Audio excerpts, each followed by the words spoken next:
Hai semuanya, selamat datang kembali di channel Citra Rustika Dewi. Pernah gak sih kalian berpikir kenapa ada karyawan yang rela stay bertahun-tahun di suatu perusahaan? Padahal mungkin gajinya bukan yang paling tinggi di pasaran. Jawabannya seringkali ada pada satu kata, yaitu benefit. Kita akan kupas tuntas apa aja sih dua pilar utama benefit di perusahaan, dan ternyata kompensasi itu nggak melulu soal uang loh. Penasaran kan? Yuk kita bahas. Yang pertama, ada dua pilar utama benefit di perusahaan. Secara garis besar, benefit karyawan dibagi menjadi dua pilar yang saling melengkapi. Yang pertama ada benefit finansial, yaitu semua bentuk kompensasi yang berdampak langsung pada kondisi keuangan karyawan, yaitu seperti gaji, bonus, tunjangan, asuransi, dan pensiun.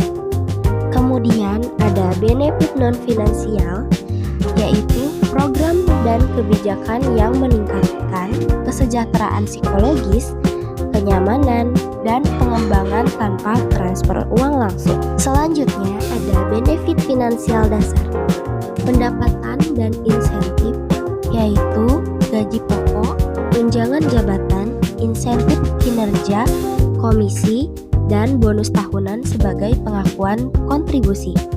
Kemudian ada tunjangan hari raya atau biasa dikenal THR.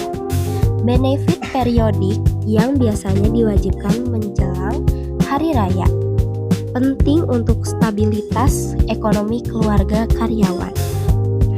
Kemudian perlindungan dan jaminan, kepesertaan BPJS atau kesehatan swasta, asuransi ketenagakerjaan, dan program pensiun untuk keamanan finansial jangka panjang.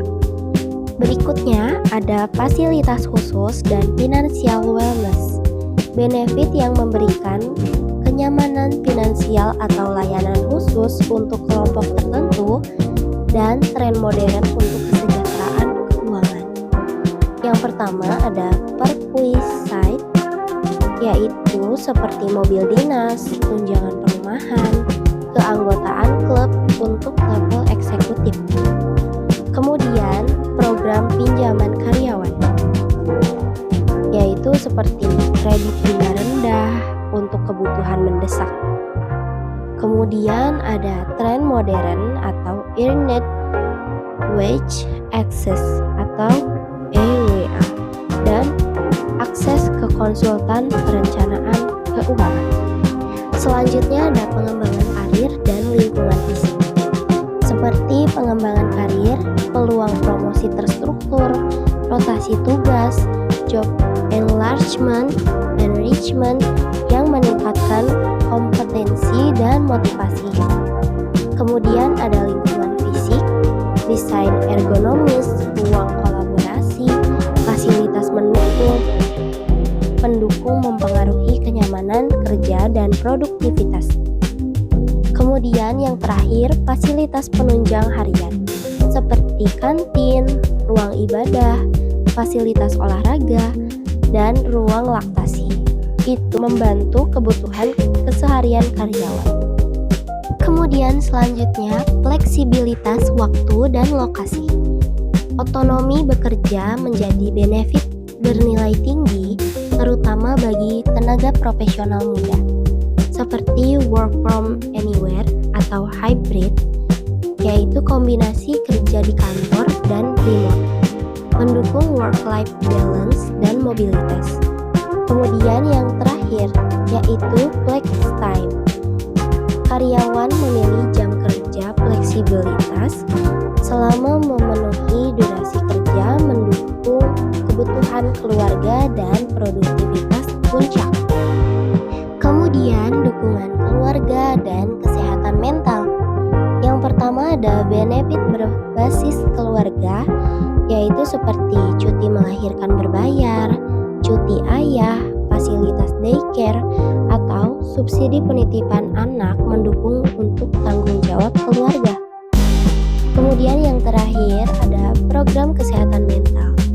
konseling dengan konselor, mental health days, kemudian wellness allowance untuk kegiatan kesehatan mental dan fisik. Kemudian ada pembelajaran dan pengembangan diri, L&D.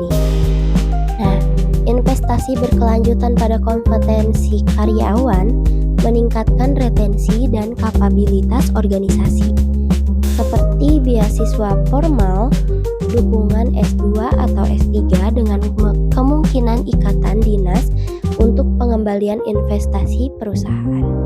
Kemudian ada self-development budget, anggaran tahunan untuk bootcamp seperti sertifikat online dan buku mendorong pembelajaran mandiri. Kemudian yang terakhir ada kombinasi monitoring, coaching internal, dan program rotasi untuk pengalaman praktik.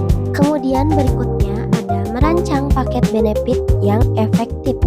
Yang pertama, analisis kebutuhan, survei dan wawancara untuk mengetahui prioritas karyawan, finansial vs non-finansial.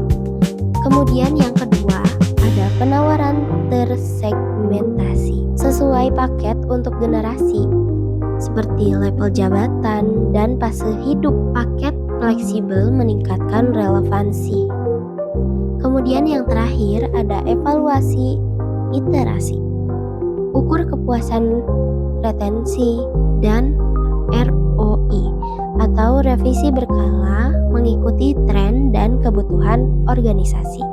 Berikutnya ada kesimpulan, yaitu benefit karyawan saat ini tidak lagi hanya sebatas uang atau finansial seperti gaji dan tunjangan.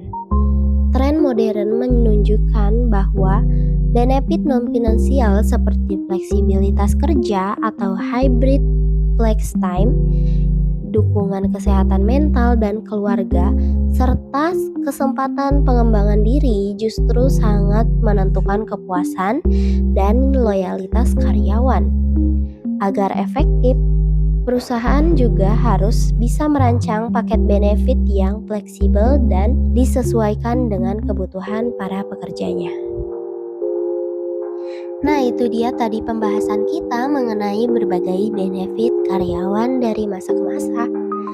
Ternyata luas banget ya cakupannya.